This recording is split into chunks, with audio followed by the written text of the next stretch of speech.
ჩვენი ხსენება არ შეიძლება და აკრძალულია მან. ესე დაგვინახავენ ელდანაკრავით გარბიან. არა, ეს არც თეორია, არ ჩემ მოსაზრება მე ვახდენ ფაქტების კონსტატირებას. ამაზე ხوار გაბრაზდნენ. პირველად თქვენგან ხوار წამოვიდა რამე მსგავსი. გაბოზებას რომელიც ჩაიდინა მაშინ ოპოზიციამ შეფუთვა ჭირდებოდა. 255 იყო და ერთი კვირის წინ დაიწყო. დაიწყო.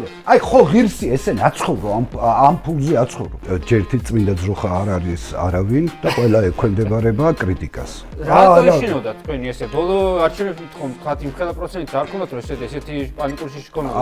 სოდა სახიფათო რამის ამბობთ ახლა. კაცმა სახელმწიფო მოგუდოდა პოლიტიკა შესაბამისად და მკვდარია. პერსპექტივებს როგორ ხედავთ? სად არის თქვენეული შეფასებით დღეს ეს პროტესტი? ჩამწარდება ხოლმე ღამის საათზე სტაფილოს წვენის დალევას. შეიძლება ეს იყოს ერთ-ერთი მიზეზი, რის გამოც არის გაბრაზებული და თავისიანების დაერია. ერთადერთი რო შევჩით ერთგულად იმ ფანჩატურის იდეას და დანჩენი რო შევარდნენ იმ პარლამენტში. მაგას კოცები არ ამბობენ, არ აწყო. გენერალურ პროკურორო კილერი აღმოგაჩნდება. და რუსეთის აგენტი. ეს არავის არ გაუკეთებია, შაჰაბასმა გააკეთა ერთი 400.000 ქართველი გადაასახლა ფერეიდანში. რუსული ინტერესია თუ ფინანსური ინტერესი თუ ორივე ერთად? რუსული ინტერესიც არის და ფინანსური. რუსული რატო? თქვენ აი რა გააკეთეს ხამით თვითონ. იაფასიანი ტრიუკი გააკეთეს. საინტერესო რაღაცას გეტყვი ამ პრეზიდენტთან დაკავშირებით. სადმახეს მისი გაიბუნება პარლამენტში გინება გამოდის გამართულად და დანარჩენი ხმოვან ბგერებს გამოსცემს. რა აზრი შეიძლება კონდეს იგივე ან თუნდაც რო დაინიშნოს იმ არჩევნებში შესვლას? დაჭირდება ხაჩაპური, ხინკალი და ტანცი მანცია. იქნება თქვენ იყოთ ისევ ეს რაღაცნაირად თუნდაც ლოკაციურად გამაერთიანებელი თუ არა იდეოლოგიურად ამ ოპოზიციური ძალების. გაიქცეს ტვინების გადინება ქვია და დარჩეთ ისეთი იდეოლოგიის ხალხი, ვინც იყვის ხო სუპი მაგ და სუპს ავჭამ. აი რამდენად ხელი შემშლელია ქართული ოცნებისთვის პროტესტი იმ ფორმით, რა ფორმითაც დღეს არის? აუცილებლად გარდაიქმნება გარდაუვალ მათ ჩამომხობაში. თუმცა ზოგიერთი ოპოზიციონერი კეთილ დიქტატორს ეძახის. ხო. მე კეთილ სხვა ვაქმედი, მაგრამ აი მაგის ავტორს.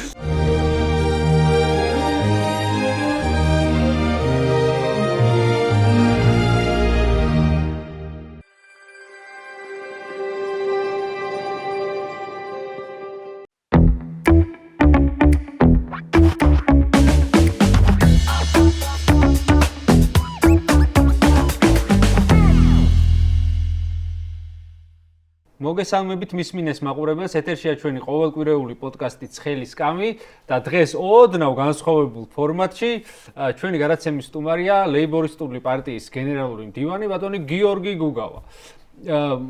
ოდნავ განსხვავებულ ფორმატი იმას მდგომარეობს, რომ ფიზიკურად ვერ შეძლო მოსვლა გიორგი ახობაძემ, შეიძლება გადაცემის მსვლელობის დროს შემოგვიერთდეს და რაღაცები შევცვალოთ ამ ჩვენ placement-ში, მაგრამ ამ ეტაპზე ასე ვართ, კარგია, მეტი დრო დაგვრჩება სალაპარაკოთ. ბატონო. მიუხედავად იმისა, რომ მე მაინც არ ვასწრაფი ხოლმე ადამიანებს ლაპარაკს, ნახოთ ამ რეჟიმში როგორ წარიმართება.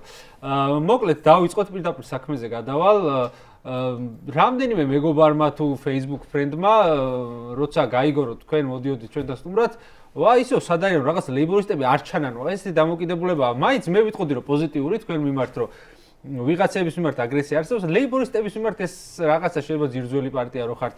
შეიძლება თქვენი და განსაკუთრებით შალვა ნათელაშვილის პოზიტიური და იუმორისტული აურიდან გამომდინარე, რაღაცა პოზიტივი მე ასე ვხედავ ყოველ შემთხვევაში არსებობს და აი ეს სადარიან ვარიანტი რატო არის? მიუხედავად იმისა, რომ Facebook live-ებიც გაქვთ, მე ვადევნებ ხოლმე ასე თუ ისე თვალყურს, მაინც რაღაცნაირად მოგისაკლისებთ ხალხი. საღამოშვიდობისა, კარგი ამ შეკითხვით რომ დავიწყეთ, უპირველეს ყოვლისა, მადლობა მოწვევისათვის. ჩვენ ამას მოკლებული ვართ, აი სად არიან ეს კითხვები მოდის საიდან? ჩვენ სამწუხაროდ ახლა სახელმწიფო პროპაგანდისტულ არხებზე არაფერს არ ვამბობთ, გადაკეტილი ვართ, მრავალი წელია, ჩვენი ხსენება არ შეიძლება და აკრძალულია მან, არც ცუდ კონტექსტში, არც კარგ კონტექსტში, იშვიათად თუ წაკრავენ ესე ყის. და რაც თავარია, ოპოზიციურ ტელეარხებზეც აკრძალულია უკვე წელიწადზე მეტია ჩვენი გამოჩენა, ჩვენი ხსენება, რაც კიდევ ერთხელ ამტკიცებს იმას, რომ ოლიგარქია გინდა ოპოზიციაში იყოს, გინდა პოზიციაში იყოს, ერთი ოხერია ისინი სულ, ერთი მავნებელია, ერთი მტრობა ქვეყნის მიმართ. ოლიგარქია, რომელიც იქვემდებარებს ტელევიზიებს, იმას გაჩნია მხოლოდ და მხოლოდ საკუთარი პირადი ინტერესები. პირადი მოგებითი ინტერესები და ამითია განპირობებული ჩვენი აკრძალვა ტელეარხებზე. TV პირველზეც და ფორმულაზეც სამწუხაროდ უყურებ ბატონი შალვას ძალიან კარგი ეთერი ქონდა ფორმულაზე ერთი კვირის წინ იყო. აი იშვიათად ეს ალბათ კეთილი განწყობა რამდენიმე ჟურნალისტით არის განპირობებული რომ ფორმულაზე გვაძლევენ საშუალებას რამდენიმე ჩართვა შეიძლება გაკეთდეს, მაგრამ საინფორმაციო ველიდან ამოღებული ვართ მთლიანად ეს წელიწადზე მეტია გასული წლის გაზაფხულიდან ეს პოლიტიკა ხორციელდება ჩვენს მიმართ. აქციაზე ვიქნებით, გამორიცხულია, აი ეს ზოგს რომ მისი ეშინია, ავი ძაღლის რო ეშინია, ესე რომ დაგვინახავენ ელდანაკრავით გარბიან ჟურნალისტები, ნუ ისინი ერთ შუაში არ არიან, მათ მე პატრონები არიან შუაში. ან სხვა ღონისძიება იქნება თუ რაიმე იქნება, გამორიცხულია პარტიის საქმიანობა გაშუქონ, როგორც გითხარით, ამ საგამონაკლისო ფორმულა უშვებს პირადი სიმპათიიდან გამომდინარე და მე დარწმუნებული ვარ, მათ ვინც ამას აკეთებს, აი მოკლე მხნიან ჩართვებს, დიდ ძალისხმევა უხდებათ, რომ შალვა ათელაშვილი გამოაჩინონ ტელეეკრანზე. ხოლო ჩვენ ახლა რა აქტიურები ვართ, იცით ახლა ლაშა ჩხარტიშვილი დღე და ღამე იქ არის პარტიის ლიდერი, აქციებზეა, იგივე არაბიზაციის საკითხი აქტუალურია და ამ საკითხებზე მუდმივად საშინელი ამბავი რომ მოუწყვეს ხოცება, ეგეც აქტიურად გაშუქდა პრინციპში. მასე სასაფლაოზე რო არ თუ რო დაიჭირეს, ხო?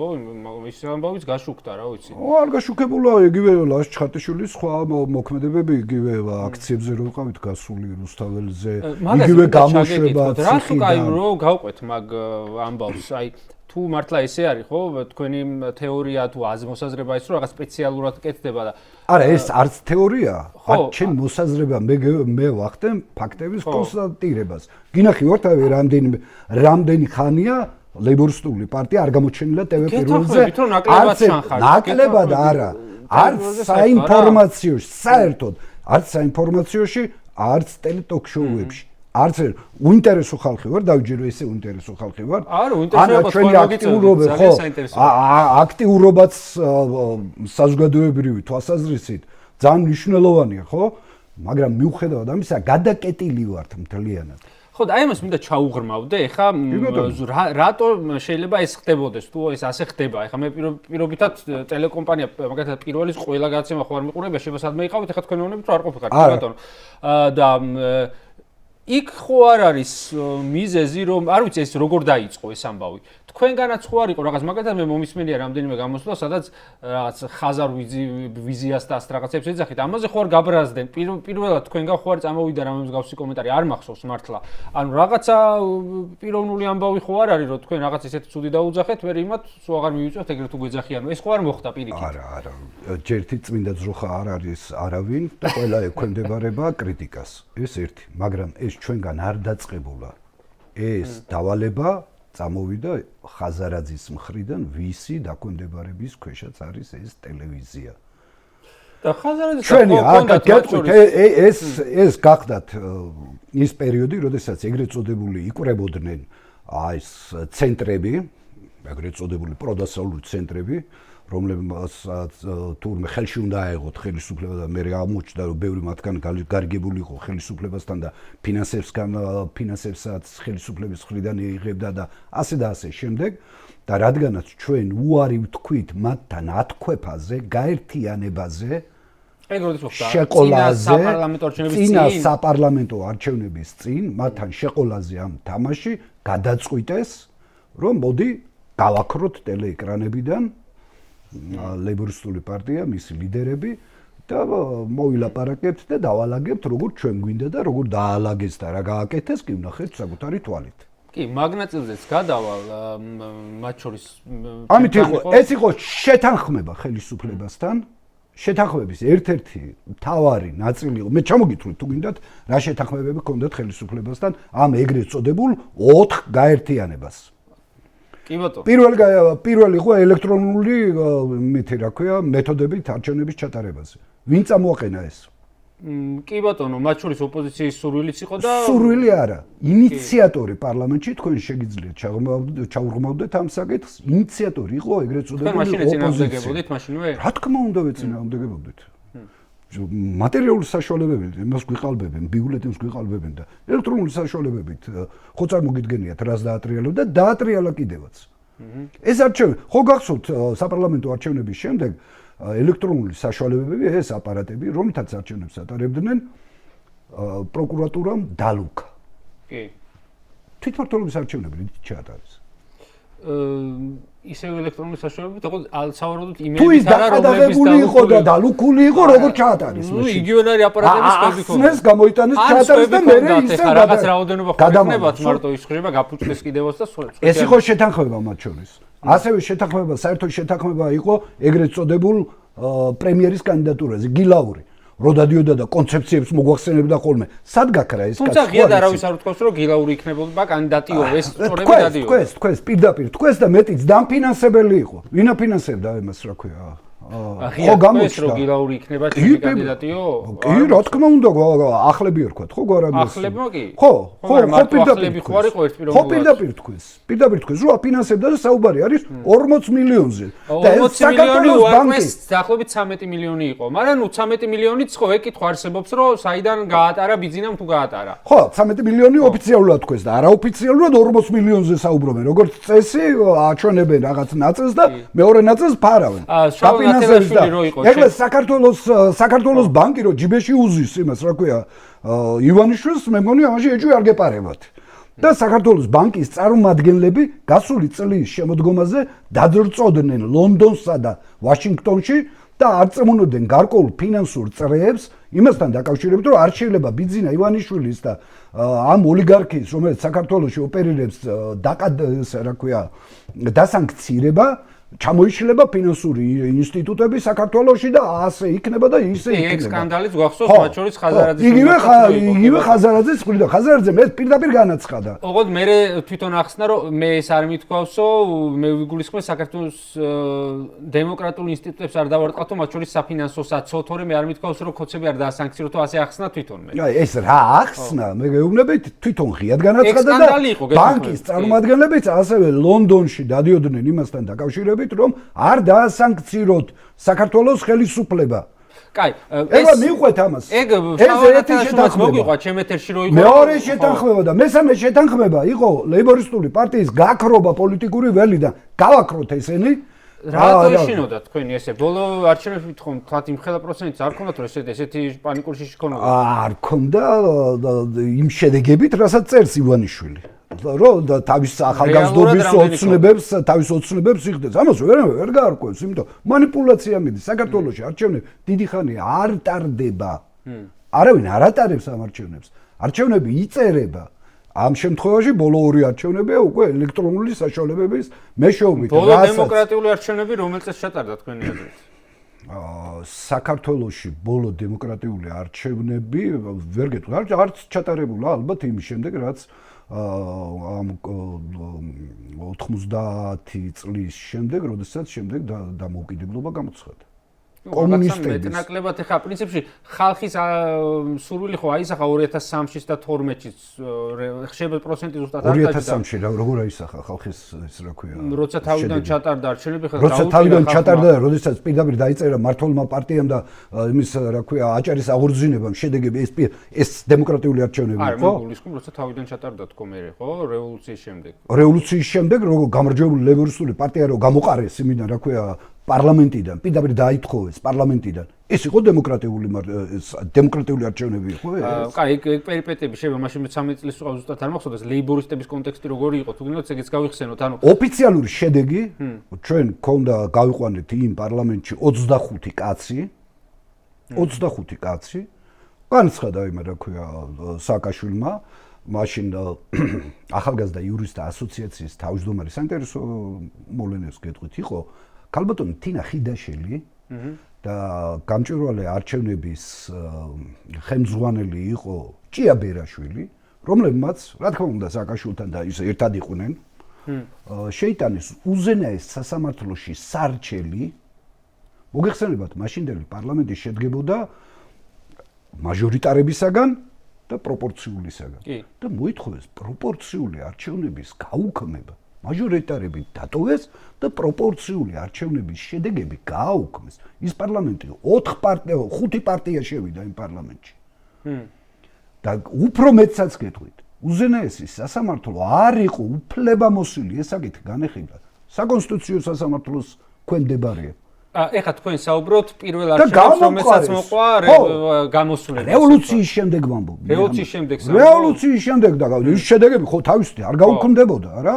და გამოყვა ჩვენი შედეგები გაუქმეს ლეიბორისტული პარტიის გამოყარეს ის მაჟორიტარები თავის ჩხარტიშვილები და თავის ბობოლებით ყველა დატოვეს ისინი ყველა გადაშკაპტდნენ ასე ვთქვათ სააკაშვილთან შექმნეს უმრავლესობა ტოტალური უმრავლესობა მიიღო მაშინ შეცვალა კონსტიტუცია ლამის მეფის უფლებებით აღიჭურვა ბატონი სააკაშვილი და იქიდან დაიწყო ხო მხარს უჭერდა ამას ივანიშვილი მათ შორის ფინანსებითაც მათ შორის პირდაპირი დაფინანსებით პირდაპირი დაფინანსებით უჭერდა მხარს პირდაპირი დაფინანსებით ხო გამოჩნდა რომ მთავრობას სასამართლოს ძალოვან სტრუქტურებს 7 ნოემბრის შემდეგ აი რო დაგვარბიეს გარდა პრემიების გამოწერისა იცით რა გააკეთა ივანიშვილმა სპეციალურ ჩარტერულ რეისს ჩამოაწერია სპეცრაზმებს აი ვინც კარგად გვირთხა და დაგვჟეჟა იქ ხო ჩამოაწერიეს ვის რა ტექნიკა უნდა და სახში ვის ტელევიზორი ვის მაცივარი ვის რა ვიცი მე კონდიციონერი თუ რა და ჩარტერულ რეისს დატვირთული ორი თვითმფრინავი ჩამოიტანა და ტექნიკა დაურიგა გარდა პრემიებისა აი ესე იყვნენ ერთმანეთს ოფიციალურად ივანიშვილი იყო სააკაშვილის მრჩეველი ეკონომიკურ საკითხებში ოღონდ იმის ხელფასის გარეშე და იცით რატო მაშინ დეკლარირებას დაექვემდებარებოდა მის ქონება და არ უნდა მის ქონება გამოიჩინა აი ესე თაღლითამ გვაქვს საქმე კარგი მოდი ცოტა გადმოვინაცვლოთ ამიტომ არჩევნები რო დავასრულოთ თემა რო შევკრათ არჩევნები არც მაშინ ტარდებოდა ამ ქვეყანაში და არც ეხლა მეტნაკლები იყო რა თქმა უნდა მაშინ გაყალბება მაგრამ ეხლა ტოტალური ხასიათი აქვს ამ გაყალბებას თითეული ხმა კონტროლდება თითეული ხმა ყოველ სოფელში ყველა ხმა არის გაკონტროლებული როგორც მინიმუმ ადამიანებს დააჯერეს რომ გავიგებთ ვის მიეცით ხმაო როგორც მინიმუმ აკონტროლებენ თუ ადამიანებს დააჯერეს რომ აკონტროლებენ არა აკონტროლებენ ზუსტად ვიცი ეს მე როგორ აკონტროლებს სქემა ვიცი ზუსტად როგორ აკონტროლებენ როგორ აკონტროლებენ საჯარო მოსამ 300,000 საჯარო მე მქონდა მაგაზე თეორია რომ ესე შეუძლიათ თეორიულად თქო და მე აღარ მოყვევის თეორია ხალხი არ შევაშინოთ თქო მაგრამ მართლა ეგრე გააკეთეს მე საიდან ვიცი ეს ვინც მუშაობს იქიდან ისინი მიყვებიან ამას დეტალურად როგორი სიები მეაქვთ მიდის დავალება რომ შენ მოიტან 10 კაციან ხარდაჭერთა სიას რიგით თანამშრომელზე ვამბობ მაგრამ ის ვის აძლევს ხმას რეალურად როგორ აკონტროლებს გეტყვით მოიტანა ამ ეს ხარდაჭერთა რომელიც ჩვენ მოგცემს ხმას. ოღონდ ეს არ უნდა იყოს საჯარო მოსამსახურე და არ უნდა იყოს შენი ოჯახის წევრი. ისინი ცალკეა.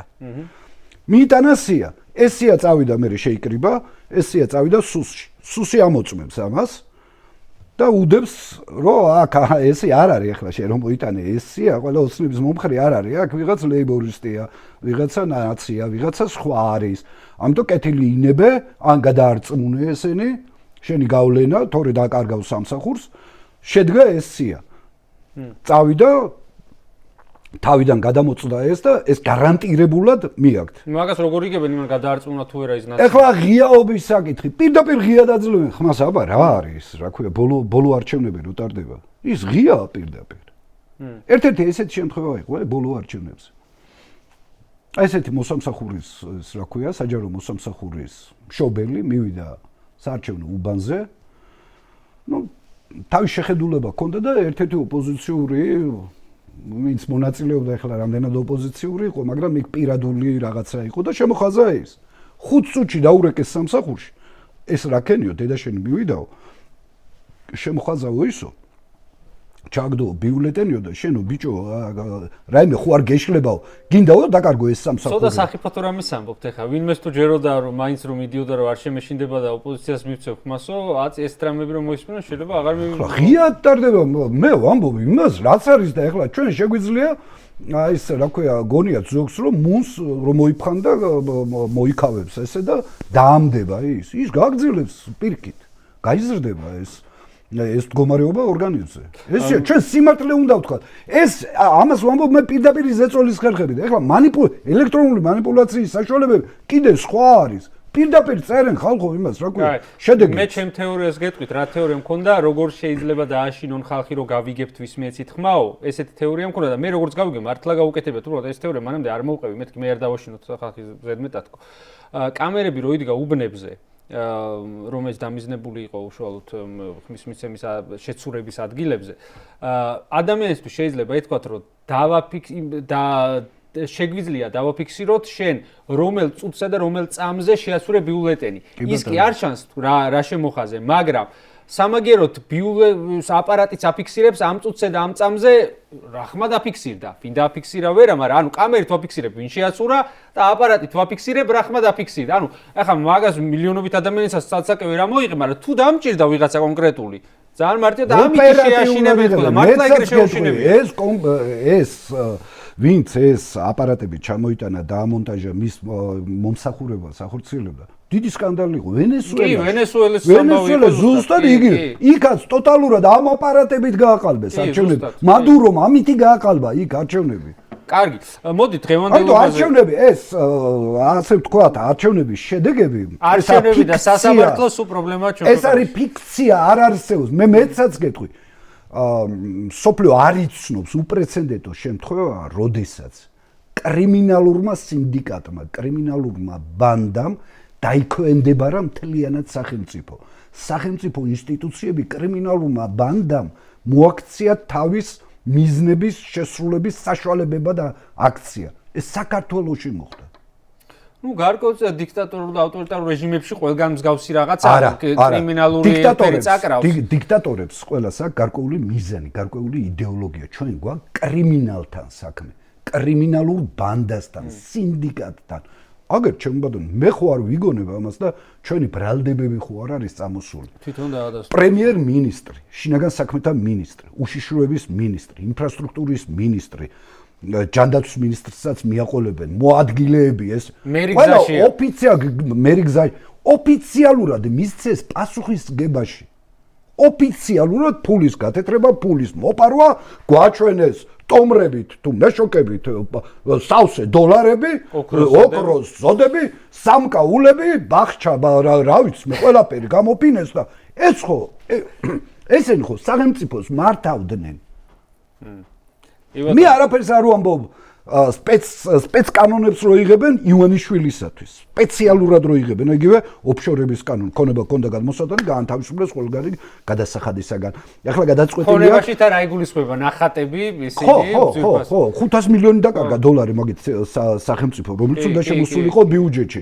ახლა მიიღებია სპეციალური კანონი, ოქრო გაანთავისუფლა დღეს გადასახადისაგან 18%-იანი გადასახადისაგან გადაწყვეტილია. ახლა ჩვენ რო ბოტას ვიწერთ, იმაში ვიხდით, მაგრამ ოქროსაც შემოაქვს. აბა, 300 რას გადაცილდება, შენი ის უნდა გადაიხადო, ის ოქროს ზოდ. ეს 300 ლარი არის 20 წელია, თუ რამდენი წელია? მაშინ 300 ლარი იყო დღევანდელი 3000. 3000 ლარი, მეტი თუ არა, ინფლაციის გათვალისწინებიდან. თან როგორ იცით? კილოგრამზე მეტი ოქრო თუ შემოიტანე. ხო. 100 გრამი თუ იყიდა ვიღაცა, იმაზე კი არა. კილოგრამზე მეტი ოქრო თუ შემოიტანე, ის განთავისუფლებულია ყოველგვარი გადასახადისაგან, ისევე როგორც თავის ბიზნეს გაფორმებული აქვს ქართულ იმაზე რა ქვია, საქველმოქმედო ორგანიზაციაზე, რომელიც არ იბეგრება საერთოდ. და მეცაც გეტყვით, კანონსაც არ ყვევენ, მაგრამ ნუ არა ვინა მომკითხავე. ყოველწლიურად უნდა გამოაქვეყნოს საქველმოქმედო ორგანიზაციამ თავის საქმიანობის, ფინანსური საქმიანობის შესახებ დოკუმენტი. მრავალი წელია უკვე არ გამოუქვეყნებია ეს. კრიმინალ თავის შინაარსით ესენი არიან კრიმინალები. იქ ნარკოტიკების გადაზიდვა, იქ სანქციების არიდება. აგერ მეტი რა გინდათ? ერთი ბუტკა. ნუ ჯიხუ 9 მილიარდი 9 მილიარდი გათეთრდაო ხალხო. და რამდენი ესეთი და ბანკის გარეშე რო არ თეთრდება, ეს იცით ხო? ხო რა იმან ბანკიდან უნდა იყოს ის ფული, აბა საიდან მოიტანს? ხო არ ბეჭდავდა იმ ბუთკაში. როგორც იმაზე თითო საქმეზე რომ თითო ადამიანია თან დაჭერილი ან ორი. ანუ ისეთი საქმეებია მათ შორის აი უკანონო შემოსავლების ლეგალიზაციის, ასე რომ წესი და ათობით ასობით ადამიანი უნდა იყოს ჩართული. ორგანიზებულ ჯგუფს შეეძლო მარტო, ახლა კი და იმ ჯიხურის მეპატრონე ხო არის ამ და ხარიბაშვილი რა საქმეც არის დაჭერილი მაგ საქმეზე ეგ თუ მართლა ეგრე იყო და ჩვენ ალბათ გვჯერა რომ ეგრე კი არა ათმაგი დოზით იქნებოდა. იმის უკან აიმალება კიდე? ხო, ალბათ ასობით ადამიანი იყო მაგ უკანონობაში ჩართული. ხო და ამათ 2-3 კაცი ესე გასაგებია. კაი, დღევანდელობაზე მინდა გადმოვიდეთ, პროტესტზე მინდა კითხოთ სადაც აი გადაცემის კითხეთ ლაშა ჩხარტიშვილზე მაგათაც თითქმის ყოველ დღე იდგას და თქვენც ასე თუ ისე ჩართული ხართ რა ამ პროცესებში და ყოველ შემთხვევაში ხარს უჭერთ საპროტესტო მოძრაობას და რა თქმა უნდა. რა პერსპექტივებს როგორ ხედავთ? სად არის თქვენეული შეფასები დღეს ეს პროტესტი? გასაგებია რომ ერთი წლის წინ ამდენი ადამიანი იდგა ქუჩაში, იმდენი აღარ დგას რომ ალბათ ფიზიკურადაც ვეღარ იდგება იმდენი ადამიანი და რობოტი არ არის ადამიანი, მაგრამ აი ამის პერსპექტივები როგორია და რეალურად რამდენად ხელისშემშლელია ქართული ოცნებისთვის პროტესტი იმ ფორმით, რა ფორმითაც დღეს არის დარჩენილი, იგივე დაემატა ეს შაბათის მარშები, სადაც უფრო მეტი ადამიანი გამოდის და ზოგადად აი მიმდინარე პროტესტზე რა წარმოდგენა გაქვთ, ან რა გაქვთ სათქმელი ახსენეთ რომ ტელევიზიებში ისეთი ხშირი წვდომა არ აგვაქვს და აი ჩვენ გადაცემოთ შეგიძლიათ რაღაც კუთხით გამოიყენოთ რამე სხვა ურჩევდით ადამიანებს რომ განსხვავებულად გაეკეთებინათ ან ასე შემდეგ. აი ჩვენ მართლა შეგვიძლია ვემოყოთ რომ ვართ ქართველები რომლებმაც უპრეცედენტო მაგალითი შექმნეს ასეთი ხანგრძლივობის პროტესტი ასეთი დიქტატურის პირობებში. როდესაც იქამდეც კი დავიდა დიქტატურა იქამდეც კი დავიდა ტროტუარზე დგომის აკრძალვის კანონიც კი მიიღო. მიუხედავად ამისა, უამრავი დალეწილი, უამრავი აი მათ უნდა მივესალმოთ, პოლიტპატიმრებს უნდა მივესალმოთ, საოცარ თავგანწირვა, ერთიც ვერ გატეხეს. ერთს ვერ დააწერინეს. არა თუ მონანიება, რა რაღაც საპროცესო გარიგებაც კი. ეს უპრეცედენტოა. ბევრი ქვეყანა ვერ იამაყებს აი ესეთი თავგანწირვით, რაც ეს გააკეთა ამ ქვეყნის მოქალაქეებმა, საქართველოს მოქალაქეებმა, ქართველებმა, აი აქაც ჩანს რა რაოდენი სწრაფაა ჩვენი როგორი ღრმა არის სულისკვეთება თავისუფლების მიმართ. და ვერ გატეხეს ეს. ეს თუ რაიმე უშლის ივანიშვილს ნერვებს და ჩამწარდება ხოლმე ღამის 10 საათზე სტაფილოს წვენის დალევას. ეს არის ეს აქციები და გარედან სანქციები. ჩვენ გავითვალისწინოთ რომ საქართველოს დამოკიდებული არის იმ გეოპოლიტიკურ ძვრებზე, რომელიც ჩვენ რეგიონში და ზოგადად სოფლიოში მიმდინარეობს. ეს გეოპოლიტიკური ტალღები, ასე ვთქვათ, განაპირობებს იმ მომავალს, იმ კონიუნქტურას, რომელიც შემდეგ წარმართავს აქ პროცესებს. აქედან გამომდინარე, პერსპექტივაში აი ეს ცეცხლი, რომელიც ჩაუქრობელი ცეცხლი წინააღმდეგობისა, რომელიც ანთია, ეს აქციები და გარედან სანქციები განმაპირობებელი იქნება იმისა, რომ ჩვენ მივახციოთ გამარჯვებას. როგორც ამბობენ, ეს ამერიკის სანქცია აწუხებს სამწუთას ყველაზე მეტად ივანიშვილს და იმიტომ ამ მოწამვლის საქმეზეც იმიტომ შეფუძკუნდნენ ესე ძალიან, რომ ეს დამატებითი სანქციების ან როგორც მინიმუმ არსებული სანქციის არ მოხსნის საფუძველი არის.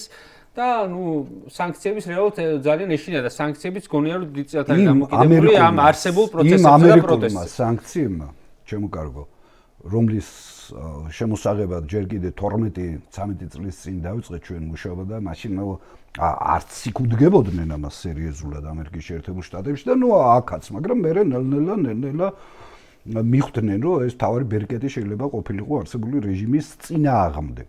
12 წლის წინ დავიწყეთ ამაზე მუშაობა. მუშაობა ამასთან დაკავშირებით გამუდმებით. შორის და მაშინ ცოტა კოვიკურად ჟღერდა, ეხა ვინ დაასანქცირებს ამათო. აი, ხო გამოჩნდა. მათთვისაც ხო გამოჩნდა, დასავლეთისთვისაც ხო გამოჩნდა, ვისთან ჰქონდათ საქმე და რომ ამ ბერკეტის გარეშე შეუძლებელი იყო მასე ზეწოლა და ამ სანქციებმა, განსაკუთრებით ამერიკის შეერთებული შტატების სახაზინო სანქციებმა დააკარგინა მას 2 მილიარდი შემოკარგვა. შეიძლება ეს ერთ-ერთი მიზეზი რის გამოც არის გაბრაზებული და თავისიანებს დაერია და ჯიბერი და ეგ თავისიანებსაც და ჩვენს მიმართაც ანგარიშწორებას რატომაც ახდენს ლეიბორისტული პარტიის ლიდერი. თქვენი და ჩემი ჯიბიდან ვერ ამოიღებს. ხო, არაფერი არ აქვს და ახლა რა უნდა წაგვართოს მათხოვრებს და სამაგიეროდ აი არჩევნების გაყალბება, ფინანსების გადაკეტვა პირველი პარტია ვიყავით, რომელიც ოფიციალურად სანქციები დაუწესეს პარლამენტის მეშვეობით და ოპოზიციაც მონაწილეობდა მასში. აი, ფანჩატური ხო გახსოვთ? კი. ერთადერთი რო შევჩით ერთგულად იმ ფანჩატურის იდეას და დანჩენი რო შევარდნენ იმ პარლამენტში და ეგონათ დემოკრატიულ ბუმს მოახდენდნენ და არიქა და გადაატრიალებდნენ და ბიძინა ივანიშვილი თურმე დაუთმობდა ძალაუფლებას ეს დასავლეთსაც ეგონა სხვათა შორის. მათ ხელშეწყობით მოხდა ეს და რაც მიიღეს. და გარკვეულწილად ის რიტორიკა რაც ისმის დასავლეთის მიმართ, აი მაშინდელი ჩადენილი შეცდომების ბრალცა თუ დანაშაულის არა. და მაშინ პარლამენტს მიაღებია სპეციალური კანონი. შალვა პარლამენტიდან ხო გარიცხეს, სადაც არ მიდიოდა გარიცხეს. დაფინანსება რაც გვეკუთვნოდა ბიუჯეტიდან წაგვართვეს, კომისიის წევრები წაგვართვეს, დამკვირვებლები წაგვართვეს, უფასო სარეკლამო დრო ტელევიზიაში წაგვართვეს და მერე ადგენენ და ისევ ოპოზიციასთან გარიგებით საერთოდ ტელევიზიებიდან ამოკვეთეს ჩვენი ფეხი. აი ესე გადაგვიხადა სამაგიერო, მაგრამ ჩვენ ღირს ქვეყნისათვის, სამშობლოსათვის ეს თავგანწირვა, ეს თავდადება ღირს, ახლა ჩვენი ის რამოსატანია ხალხი ციხეჟიზის, აგერ ქვეყნისათვის, თავისუფლებისათვის და დამოუკიდებლობისათვის. მაგრამ ესია, ყველამ უნდა ვიბრძოლოთ როგორც შეგვიძლია. მოდი გადავიდეთ რამდენიმე ისეთ აქტუალურ თემებზე, რომლებიც საზოგადოებაში აქტიური განხილვის საგანია და იმ თემებზე კონკრეტულად რომლებზეც თქვენს უფრო მეტად აქტიურობთ და ეხმაურებით ხოლმე. მინდა პირველ რიგში შევეხო ამ ეგრეთ წოდებული არაბიზაციის და მიგრაციის თემას, სანამ კითხვას დაგისვამთ, ჩემ დამოკიდებულებას გითხრა, მე ზოგადად არ ვარ ის ადამიანი, რომელიც ამბობს რომ რაღაც აი უცხოელები არ უნდა შემოუშვათ და ვაიმე ის მით უმეტეს სხვა რელიგიის მიხედვით დაუყო ადამიანები და ეს ნამდვილად ასეთი არ ვარ. მიუხედავად იმისა, რომ მე ჩემ ვიდეოს მოყვა დიდი გამოხმაურება, რომელიც ახალი წლის ღამეს გადავიღე, ანუ უბრალოდ გაკვირვებული ვიყავი. ის ხალხი კი არ მაგიზიანებდა, მე იქ ვისდავრიხ, უბრალოდ ქართველები როგორც წესი ქართველების დადიან ხოლმე, ვიღაცას უფრასთან არის, ვიღაცა გარეთ აღნიშნავს, ქართველი საერთოდ არ იყო. ამან იმხელა გავიგავოს, გამოვიღე ტელეფონი და რა ხდება ხალხო მეთქი რა და ამას მოყვა მე ბევრი მსგავსი ვიდეო ვნახეთ და მოკეთ კითხვა მე რაღაცნაირად ასე ჩამოვაყალიბე თქვენი პოზიციაც ვიცი რომ ამ საკითხს ძალიან აქტუალურად აშუქებთ ასევე მაყურებლისთვის მინდა ცხადი იყოს რომ მათ შორის ევროკავშირის ერთ-ერთი მოთხოვნათა შორის არის უკონტროლო მიგრაციის და საზღვრების მოწესრიგება ის კი არ არის რომ პირიქით რომ გამოყავთ ხოლმე რომ აი ევროკავშირში რო გინდათ იქ ეგრეა ევროკავშირის ეს თემა ზოგადად აწუხებს ბოლო წლებში ყოველ შემთხვევაში და ძალიან ზრუნავს ხო ამ საზღვრების მოწესრიგებას და მათ შორის ერთ-ერთი პირობა საქართველოს მიმართ საყენებულიც არის ეს რომ მოაწესრიგეთ საზღვრები იმიტომ რომ თქვენ თუ ესე რუსული ტერმინი რო გამოვიყენო რაც არ მიყვარს ხოლმე მაგრამ ზოგჯერ ვიყენებ პრახადნოი დვორი გაქვთ ჩვენთვისაც არ არის კარგი ეგრე ვერ შემოგიშვებთ ხო მოკლედ მოდი ასე შევაჯამოთ ეს კითხვა რა სად გადის ზღვარი ეროვნული ინტერესების დაცვას და ქსენოფობიას შორის კი ბატონო, სწორი შეკითხვა, აბსოლუტურად. მე ვიზიარებ თქვენ პოზიციას, არანაირი ქსენოფობიური დამოკიდებულება მათ მიმართ არ გაგვაჩნია და საერთოდ ის ხალხი, ვინც აქ შემოდის, არაფერ შუაში არ არის და მათ მიმართ ჩვენ არც გაბრაზება უნდა გქონდეს და არც რაიმე ნეგატიური დამოკიდებულება. აქ საუბარი არის სახელმწიფო პოლიტიკაზე. როდესაც შენ იღებ გადაწყვეტილებას 17 ისეთ ქვეყანას, როგორიც არის ავღანეთი, უგანდა, სომალი, ტანზანია, ну რა ვიცი მე ყველასთან ნაკლებად დემოკრატიული ქვეყნები. ხო, კი ბატონო, ეს ვიხმართ, ნაკლებად დემოკრატიულ ქვეყნებთან აი ესე საზღვრებს ხსნი და სწორი გამოთქმა ყოველ შემთხვევაში არს ახადავს პრახადნოი დვორად აქცევ, მოარღვევ შენი ქვეყნის კარიბჭეს და შემოუშვებ ესე მთლიანად. ეხლა იმ ქვეყნებში სოციალური, ეკონომიკური პრობლემებია, სხვადასხვა პრობლემები, ეთნიკური, რელიგიური ნიადაგზე დაპირისპირებებია, სამოქალაქო ომებია. კრიმინალის მაღალი დონეა. ეხლა ჩვენ ნუ გამოვიდეთ, მაინდა-მაინც თავს არიქა და გაახსნათ და ჩვენ ვართ ტოლერანტიზმის უმაღლეს დონეს ვაჩვენებთ. აგერ ამერიკის შეერთებულ შტატებში გვარდია გამოიყვანა. ისეთი პრობლემა შეექმნა ტრამპმა გამოიყვანა ეროვნული გვარდია ამ საკითხების მოსაწესრიგებლად. ევროკავშირს უყურეთ რა პრობლემებიც გააჩნია და აქეთ გვიყენებენ პირობებს იმასთან დაკავშირებით, სავიზოსთან დაკავშირებით გვიყენებენ, რომ სავიზოს შეწყვეტის ერთ-ერთი წინა პირობა შეიძლება ის იყოს, რომ ჩვენ გახსნილი გვაქვს განსაკუთრებით აი ესეთი ქვეყნებისათვის მთლიანად მიმოსვლა იმაში. მაგას კოცები არ ამობენ, არ აწყობთ და იმიტომ. ხო, არ აწყობთ, არ აწყობთ და სხვაზე აქვს აქცენტირება გაკეთებული. და რაც მთავარია, დემოგრაფიულ საკითხს შევხედოთ საქართველოში. ბოლო წლების მანძილზე მილიონზე მეტი ქართველი გავიდა ამ ქვეყნიდან, გაიქცა. საშინელ სტატისტიკას გეტყვით, ყოველ წელს 10,000 მოსწავლეს უწყდება სტატუსი მოსწავლის და იცით რატო?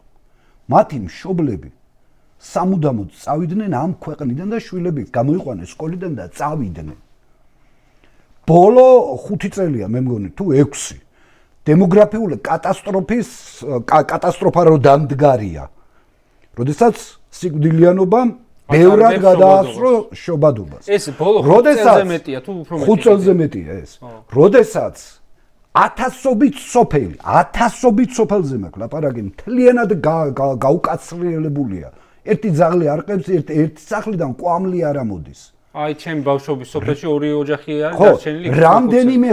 რამდენიმე 1000 სოფელია, სადაც 10 კომლია, 5 კომლია, 20 კომლია მაქსიმუმ.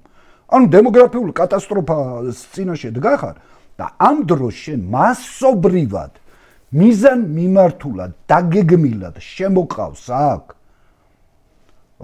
რა ქვია უცხო ქვეყნის მოქალაქეები ყიდი მასზე მიწას, ყიდი უძრავ ქონებას და ამას აკეთებ შენ ანგარებითი მოტივებით. აი უცხოელის ბინადრობის უფლება რაზეა იცით დამოკიდებული?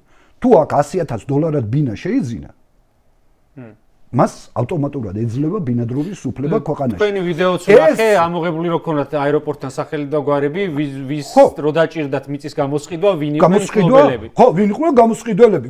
სტადიონს რო აშენებდნენ. ყველა აღმოჩნდა უცხოელი. აბსოლუტურად უცხოელი. და ეს სამშენებლო კომპანიები ვისია? კალაძის არის, ის არის მასთან დაკავშირებული კომპანიებია, წულაია, მანდ ენუქიძე, ივანიშვილი, ასე შემდეგ. ანუ ფულს აკეთებენ.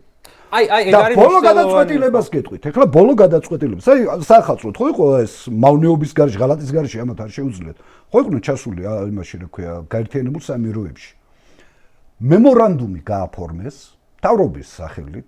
ხელი მოაწერა იუსტიციის მინისტრმა და ეკონომიკის მინისტრმა, რომლის შესაბამისადაც ერთ-ერთი დიდი სამშენებლო კომპანია, არაბული და მას აქვე კომპანია და მთელი მონაცემები უძრავ ქონებასთან დაკავშირებით, ელექტრონული მონაცემები ხო, თავ მოყრილი საჯარო რეესტრში. გადასცემენ იმ კომპანიას, რომელიც მოახდენს ეგრეთ წოდებულ ტოკენიზაციას. ეს ნიშნავს დაყოფა, დანაწილება ქონების, ან გაერთიანება, ან ასე ვთქვათ, შერჩევა და აქ ჩამოუსვლელად, წარმოგიდგენიათ, აქ ჩამოუსვლელად შეუძლია არაბი იქნება თუ სხვა იქნება, ყოველ შემთხვევაში უცხო ქვეყნის მოქალაქე შეიძინოს უძრავი ქონება საქართველოში, მათ შორის მიწა და დაარეგისტრიროს ისე, რომ საერთოდ არ დაჭირდება საჯარო რეესტრში მისვლა. და მე ჩამოვა, რა თქმა უნდა, როდესაც აშენდება, დამშვენდება თუ შემოიღობავს იმ მიწას, მე ჩამოვა აქ. არის თუ არა ეს ღალატი, ეს წარმოუდგენელი ღალატია, რომ საკუთარი სახელმწიფოს მონაცემები, ელექტრონული მონაცემები უძრავ ქონებაზე, მიწაზე გადასცე უცხო ქვეყნის კონკრეტულ იმას, რა ქვია, კერძო კომპანიას. იმისათვის, რომ მან მოახდინოს ამისი დიფერენცირება თუ გაერთიანება, რაც მოეწონება მის ხელში იქნება, რომელსაც შეისყიდის ისე, რომ შეიძლება შეხებაც არ ქონდეს შენ სახელმწიფო ინსტიტუტი. ამას რა ქვია, ღალატი არ არის ეს და ხა ჩვენების ხელში რო არის ხო ისე უფრთხილდებიან, რომ გამოაქვეყნეს საიტზე ისეთი რაღაცა გაზპრომის ხელშეკრულება და ეხა გამოძიება დაიწყეს ჰაკერებმა გაგვიტეხეს. ხო, ეგ ხო კატასტროფაა ცალკე. ეხლა სხვათა შორის წელს გვიწევს მისი გადახდა გაზპრომთან წაგებული საარბიტრაჟო დავის, რომელიც 129 მილიონი დოლარია. 500 მილიონი ემატება ნამახვანის ხესთან წინასწარ დაგეგმილი იყო ყველაფერი, რომ ეს უნდა წაეგოთა ესე და ესე უნდა მოხდარიყო და დაკისრებოდა სახელმწიფოს და ამას ეკისრება კიდე აქვს რაღაც წაგებული და სადღაც მილიარდზე მეტი გვაქვს გადასახდელი წელს დადგა ის შედეგები. რაღაც ვიდეოზე საუბრობთ, მე გადაგიყვანეთ ამ თემაზე. აი, შენ ვიდეოს რო დავინახე, მე არ ვიყავი თბილისში, ეს რო დავინახე, ახლა ხო ვამბობთ, მონაცემებიც გვაქვს, მაგრამ როდესაც შეხედავ ამას, აი პირდაპირ ფაქტობრივი მოცემულობა, რა წინაწლებს ხო გვახსოვს, გამოდიოდა ხალხი, ულოცავდით ერთმანეთს, იყო, რა თქმა უნდა, ეს ქართველთა სახელმწიფოა, კაცო. კი არა მაქვს, მე არავის მიმართ არ ქსენოფობიური დამოკიდებულება არ მაქვს, არც უარყოფითი პატივს ვცემ მათ კულტურას. მაგრამ მე არა ეს ხო ჩვენ პატარა ერი ვართ მთელი ჩვენი 300,000 წლოვანი ისტორია არის ბრძოლის ისტორია. ბრძოლის რო იდენტობა გადაგვერჩინა ჩვენ. აი ადუღებული ზღვა იყო იმისი, რა ქვია, მომდგარი. აი ბოლო ციტადელი ვიყავით, გოდოლი ვიყავით ქრისტიანობის აქ. იდენტობა რო გადამერჩინა, იმიტომ ყავს ამდენი წამებული, ამდენი ომში დაღუპული იყო, თითოეული გოჯი ქართული სისხლითაა მორწული და შენ ახლა ეს არავის არ გაუკეთებია, შაჰაბასმა გააკეთა ერთი 400,000 ქართველი გადაასახლა ფერეიდანში. და ამათმა პირდაპირ გაყიდეს ესე. და ქართველთა სახელმწიფო ვერ იქნება ეს, ცოტა ხანში ვერ იქნება. საბოლოო ჯამში ქართულს ნება რომ ესე დიდ მასშტაბურ რაღაცებს აკეთებს, ყოველთვის სხვა ხოლმე მეკითხვას ეს რუსული ინტერესია თუ ფინანსური ინტერესი თუ ორივე ერთი. რუსული ინტერესი. და ეხლა თადის არჯერა რომ ამათ უნდათ რომ აი გადაგვაჯიშონ და რაღაცა, მაგრამ ნუ სავარაუდოდ ფინანსური ინტერესია მარტივად. რუსული ინტერესიც არის და ფინანსური. რუსული რატომ? თუ აქ დემოგრაფიული სიტუაცია შეიცვლება, მას მოიხსნება აქ ადგილობრივი პოლიტიკური პრობლემა, ჩვენი ბრძოლა თავისუფლებისათვის, დამოუკიდებლობისათვის. ეს პრობლემა მოეხსნება რუსეთს. რაც უფრო აქ მათ შორის რაც სადამ სეპარატისტული კერების გაღვივებით ეს ამბავი შეეხიდოს. დემოგრაფიული პრობლემა შეიცვალა აქ ახლა საუდელი და ავღანელი საქართველოს დამოუკიდებლობისათვის რატო იბრძოლებს? ნუ გამაგიჟეთ. ეს პრობლემა მოეხსნება რუსეთს აქ თუ დემოგრაფიული სურათი შეიცვალა. რომ ქვეყანა ერი, რომელიც 200 წელია ებრძვის ამ მონსტრს, რომ გამოეხსნას მას, ჩამოაყალიბოს თავისუფალი, დამოუკიდებელი, დემოკრატიული ქვეყანა, ეს პრობლემა ავტომატურად მოეხსნება. მათ ინტერესში შედის და ამათ პირდაპირ ინტერესში შედის, ესენი ფულის გულისთვის აკეთებენ ამას. ნახეს, რომ დეველოპერული საქმიანობას დიდი მოგება აქვს. 1-3-ზე ტოვებს, ასე უყურებენ, ასე ანგარიშობენ ესეთი ტერმინებით. აგერ მით უმეტეს არაბეთში თუ გაიყიდება და ეს რა ქვია $6,000 ან $10,000 გავყიდით 1 კვადრატულ მეტრს, აგაშენათ ღმერთო და იქ პრობლემებია. რა პრობლემებია? უპირველეს ყოვლისა კლიმატური პირობები. კლიმატური პირობებიდან გამომდინარე, 55 გრადუსამდე ავიდა შარჩან ეს რა ქვია სიცხე. პლასმასის ნაკეთობებს, აი მანქანის პლასმასის ნაკა ადნობს. კი, მაშუქები ვინახავს და ადნობს ამას პირდაპირ.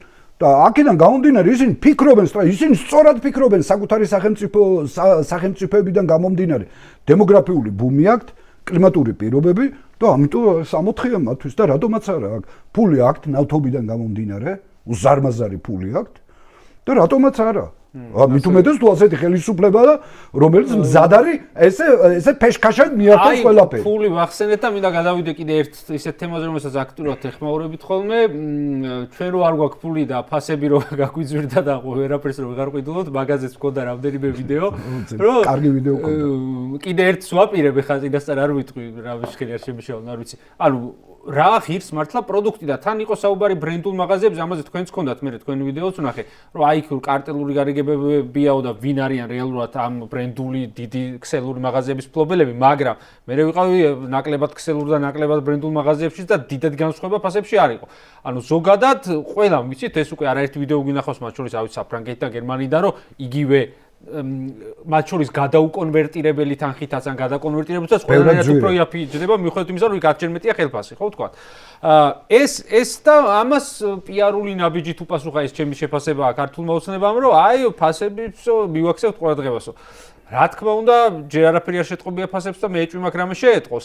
ამას ამ ფასების ნაწილში აი ყობახიძის ამ რაღაცა ვიდეოს რას უკავშირებთ თქვენ? აი რა გააკეთეს ხა ამით თვითონ? იაფასიანი ტრიუკი გააკეთეს. სახალხოდ ახლა მოიხსენებათ ქართველები ესეთი ისე გვაქვს ტრადიცია გვაქვს, ყველა ცდილობს რომ პატარა საზეიმო სუფრა მოიწყოს. რა თქმა უნდა, ბაზარში, მარკეტში, როდესაც შეხედეთ ეს კატასტროფული ფასებია. ახლა სუპი მაქვს და სუპს ავჭამ კი მათი იდეოლოგიის ნაწილია, მაგრამ ახლა რაც სუპი არ უნდა საახალწლოდ, უნდა რაღაცა იქ მაშიც რა ქვია გოზინაყიც კონდეს და საცივის მაგვარი მაინც რაღაცა კონდეს. ამიტომ გამოვაგდეს ამათმა ეს უარყოფითი რა თქმა უნდა ამათი ახლო ნათესავების მოხსენიება, როდესაც ისეთ ფასებს უყურებენ ბაზარში, სუპერმარკეტებში, ხალხის მხრიდან, ბუნებრივად ხო და არც თუ კარგ კონტექსტში მოხსენიება. და თან ერთი ნიუანსია ბოდიში ჩაგერთვებით, სუფრებზე მიდის ამის ვრცელი გარჩევა, ახი რო იკრიბება, ეს ვის უნდა დაბრალდეს, უნდა ისრების გადატანა. გადატანა ისრების მოახდინეს, აი ჩვენ კი არა, აი ვიღაცები არიან იქ, ვიღაცები ბანდიტები, ეს ბანდიტები თვითონ არიან ამავე დროს, მათია ეს ვისა ეს სუპერმარკეტები და შემომტანები, ვინცა დისტრიბუტორები, ვინცა ყველა ან ხელისუფლების ნაწილია, აი ორი ნაბიჯი.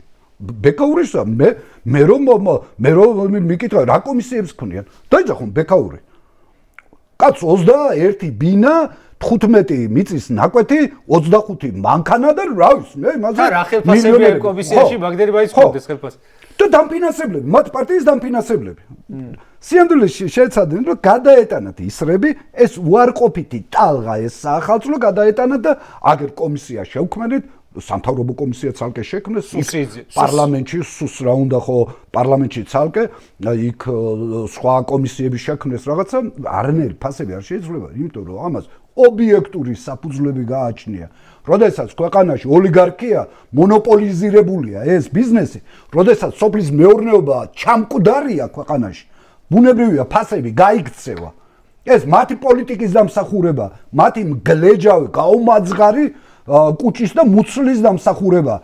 აი მის დამსახურება აგერ ოქროს იმას რა გვია ზოდებს რო აგროვებენ სახში.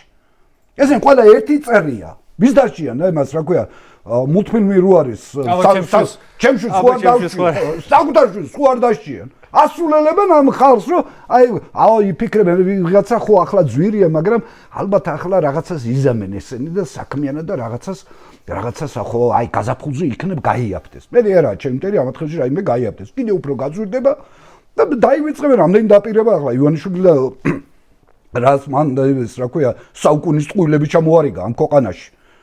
გაუჭირდება ვოლსკი მითხრა რომ სამუშაო ადგილებიც არის უბრალოდ თქვენ ყველას რო ჩამორიგებული გაქვთ ორ-ორი დიპლომიო აი ბოთლის ბერავაც ასვლა აღარ გინდათო თუ ნახეთ ეგ ვიდეო ნუ ცინიკო დაცინვა პრეზიდენტი ყავთ აგერი წერა ხო საინტერესო რაღაცას გიტყვი ამ პრეზიდენტთან დაკავშირებით ესეთი რაღაცა მითხრეს თურმე ასე ამართლებენ რიგითი კოცები მართალია წერა კითხვის უცოდინარი არისო მაგრამ კაი ბუნება აქვს პრეზიდენტზე რო ქვეყნის პრეზიდენტზე რო იტყვი რომ წერა კითხვის უცოდინარი კი არის მაგრამ კაი ბუნება აქვს და მის კაი ბუნება სად ნახეს კაი სალამი აქვს სად ნახეს მის კაი ბუნება პარლამენტში გინება გამოდის გამართულად და დანარჩენი ხმოვან მგერებს გამოსცემს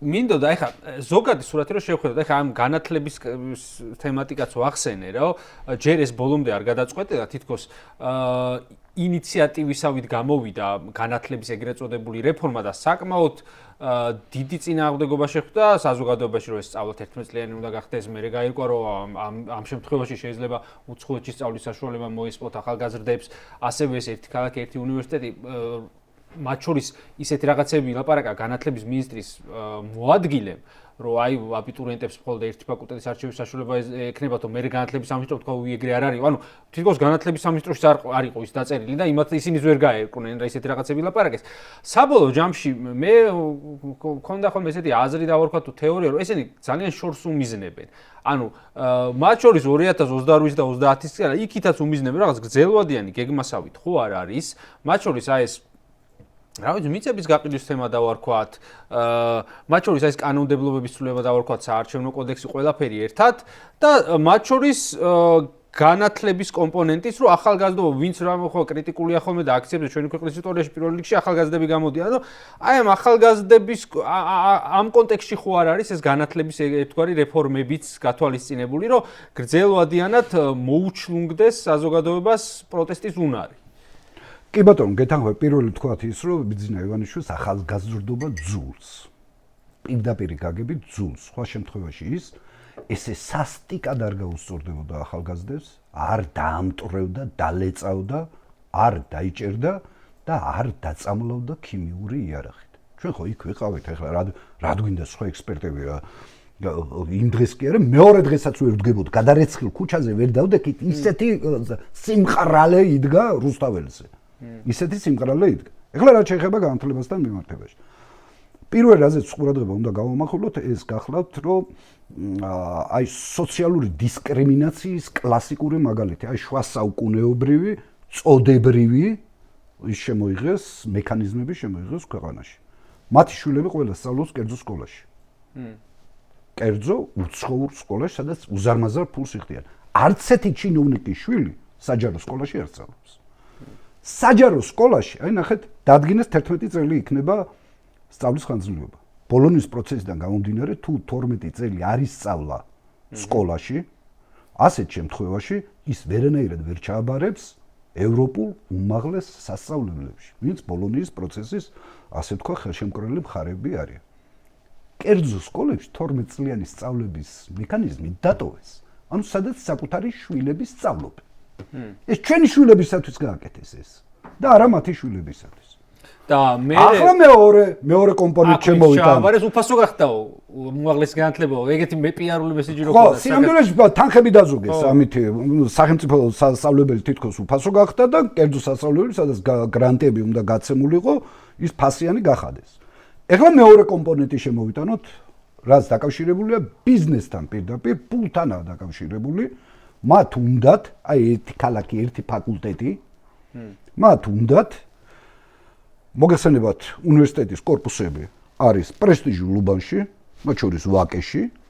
უნდათ ეს კორპუსები, პირველ კორპუსს რა თქმა უნდა არ შეეხებიან, მაგრამ ილიაუნის და ჯავახიშვილის უნივერსიტეტის კორპუსების გაყიდვა უნდათ. და უნდათ აქ დიდი ფული იშოვნა და ამაზეა გამიზნული. და მესამე მთავარი მიზანი, აი რაც თქვი, ან უნდა გაიქცეს ნიჭიერი აქიდან, ახალგაზრდა. პირდაპირ გითხრა, ხო, არც დაუმალია, რომ გაიქცეს ტვინების გადინება ქვია და დარჩეთ ისეთი იდეოლოგიის ხალხი, ვინც იტყვის, ხო, სუპი მაგ და სუპსა უჭამა. აი აქამდე უნდა დავიდეთ. და მათ შორის ეხლა კიდევ ერთხელ გავიმეორებ რა, მე ეს მაგ манипуляციას ნამდვილად არასდროს არ დავიწყებ, რომ აი პრობლემას რაღაცას რო ვერ ხედავდე, არ ვიტყვი რომ მარტო იმიტომ რომ ეს პოპულარული მესიჯი რაღაც არაბიზაცია და უცხოელების ეგეთ რაღაცა არ გამიკეთებ ცხოვრებაში, მაგრამ რეალურად რო დაუფიქრდე, რაც უფრო წილი ქვეყანაში იმ დროს ფაქტობრივი მაცხოვრებლების, რაც უფრო დიდი იქნება უცხოელების, რომლებიც აი ხა თქვენ რაც ბრძანეთ, ხო, რომ ნაკლები პრეტენზიით გამოირჩევიან, ნაკლებად იძახიან რომ ქართველს მე ამას რატომ მიკეთებ და ასე შემდეგ. ნაკლები მარტივი სამართავია. მარტივი სამართავია ის, რა თქმა უნდა.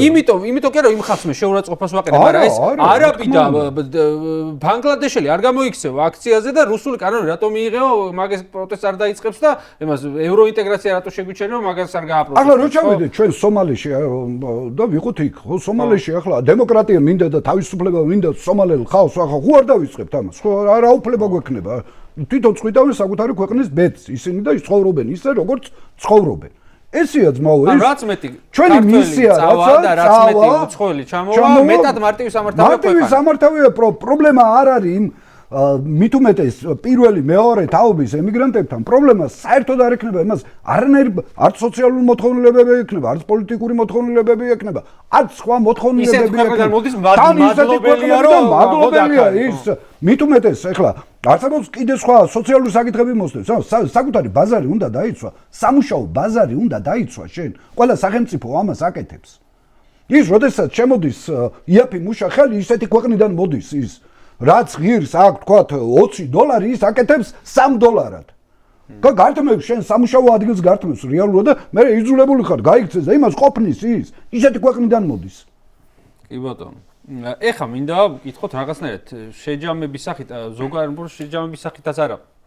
აი ხა ამდენი რაღაცა ვისაუბრეთ, თქვენ არ თუ ისე ხნიერი ასაკის მიუხედავად, ქართული პოლიტიკის ვეტერანი შეიძლება დაგარკვათ. ამდენი რამე, ესეთი რთული ალბათ არ ვიცი პოლიტიკის კეთება, მე მიუხედავად იმისა, რომ აქამდე ეს აქტიურად არ ყოფილა, ბავშვობიდან სულ ვადევნებდი ხოლმე რაღაცნაირად პოლიტიკურ პროცესებს თვალყურს.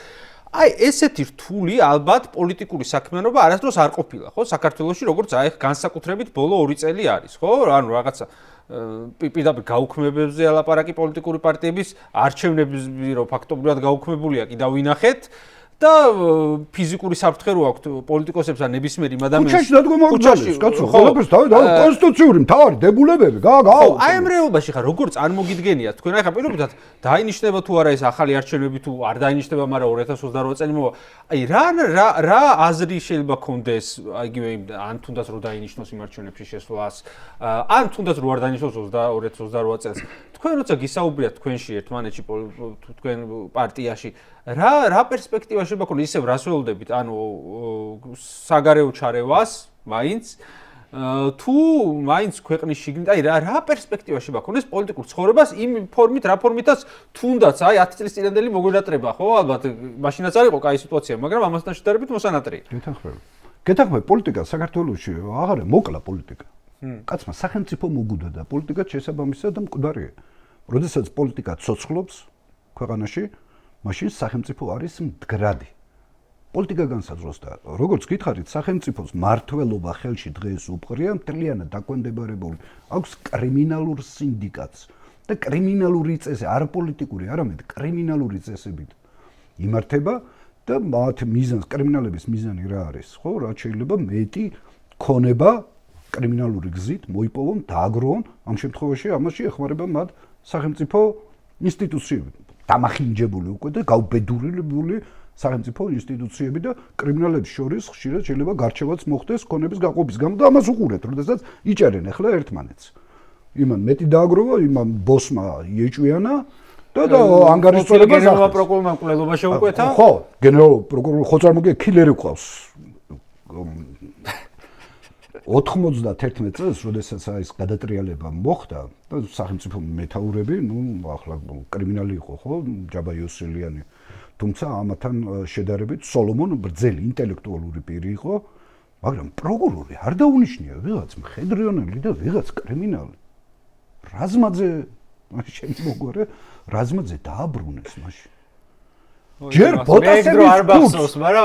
ბოტასების კურსს რო დანიშნა, უპრეცედენტოა ეს, არც ერთ რეჟიმს, ახლა დამთხოვნილი რეჟიმები იყვნენ ისეთები, აი თქვათ ჰაიტში დოქტორ დუვალიე, დომენიკში ტრუხილიო, იდი ამინი, ცენტრალურ აფრიკა, დარეხულები იყვნენ, ესენი ვერ იყვნენ კარგად, მაგრამ ესეთებსაც არ აკეთებდნენ, კაცო.